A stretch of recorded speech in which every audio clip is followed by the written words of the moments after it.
This is KSL News at 6. There was a very violent situation, altercation, where a taser was deployed, an impact baton was used, and ultimately shots were fired. Tonight, we're getting a much clearer picture of a fatal officer-involved shooting in downtown. Police now say this man, Michael Peterson, groped a salon worker and refused to leave those premises. He wound up at a gas station parking lot where witnesses say he attacked an officer with a club. Tonight, we're also getting a much better look into Peterson himself. Andrew Adams joins us now with the latest. Andrew.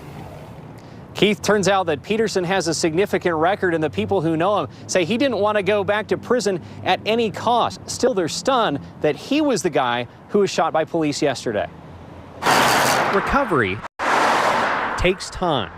On more medicine and hope it gets cleared up. But for Margaret Peterson and her husband, there may never be enough time to mend a broken heart. Here I was laying in the hospital and we were listening to this. This news coverage of an officer-involved shooting in Salt Lake City, where witnesses was attacking the officer with the officer's own baton. Said a man attacked an officer before police fatally shot him. And never once dreamed that it would be Michael. Michael Bruce Peterson, the couple's grandson.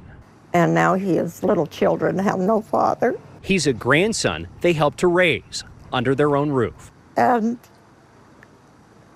we can't blame the police officers for what they did because of what he was doing. They couldn't let him just keep beating on them. What happened in the Salt Lake City neighborhood wasn't Peterson's first run-in with the law. Court records show he first went to prison over an attempted murder conviction in 1997. Other convictions, including for drugs, failure to obey police, as well as parole violations, kept him behind bars much of the past 20 years. He just never seemed to be able to shake the problems he had with the drugs. Most recently, corrections officials say Peterson was on parole and staying at a halfway house. They'd been in contact with him earlier the day of the shooting. He always seemed to be doing okay. He always told us that he loved us and that he appreciated what we did for him. It's love Peterson's grandparents still give in return. It's not that we don't love Michael. We will always love Michael. But we hate the life that he chose to live. It's a life that ended, leaving many with a long road toward recovery. You can only do so much for someone unless they want to help themselves. And he just didn't care.